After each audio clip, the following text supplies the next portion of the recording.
تازہ ترین ویڈیوز کے لیے چینل کو سبسکرائب کر کے بیل آئیکن اور آل نوٹیفیکیشن پر کلک کریں تاکہ آپ کو ملے ہر اپڈیٹ سب سے پہلے۔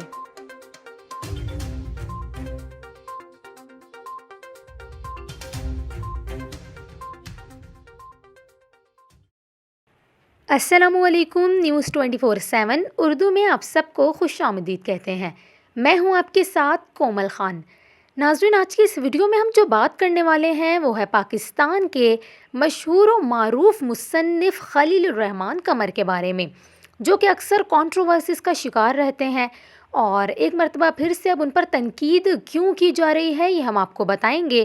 مختلف موضوعات پر یہ بڑا سخت موقف رکھتے ہیں، اور اس سے پہلے بھی آپ نے دیکھا ہوگا ماروی سرمد اور خلیل الرحمن قمر کی لڑائی کون بھول سکتا ہے۔ لائیو ٹیلی ویژن پروگرام میں ماروی سرمد اور خلیل الرحمن کی جو لڑائی ہوئی عورت مارچ کے معاملے پر بحث، اور اس کے بعد لڑائی ہو گئی اور اس کی ویڈیو خاصی وائرل ہوئی تھی، اور اب ایسا ہوا ہے کہ خلیل الرحمن قمر ایک مقامی نجی ٹی وی چینل کے ٹاک شو میں شریک ہوئے، اور اس دوران 4 شادیوں سے متعلق مباحثہ ہو گیا۔ مباحثے کے دوران کیا ہوا کہ ان کی ایک خاتون جو کہ سماجی کارکن ہیں، ایلیا زہرا، ان سے اختلاف ہوا اور تکرار ہو گئی، جس پر خلیل الرحمن شو چھوڑ کر چلے گئے۔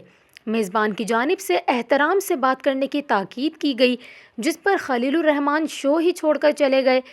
چینل کے عملے کی جانب سے بھی ان کو واپس لانے کی کوشش کی گئی، لیکن خلیل الرحمن قمر واپس آنے پر رضامند نہ ہوئے۔ اس کے بعد کیا ہوا کہ جو سماجی کارکن ہیں ایلیا زہرا، انہوں نے خلیل الرحمن کے لب و لہجے سے متعلق ٹویٹ کیا۔ انہوں نے کہا کہ خلیل الرحمن نے ان کے لیے را کا ایجنٹ اور غیر اخلاقی لفظوں کا استعمال کیا۔ خلیل الرحمن کو اس تمام معاملے پر خاصی تنقید کا سامنا ہے۔ صارفین کا کہنا یہ ہے کہ خلیل الرحمن کو کچھ آداب سیکھنے چاہیے۔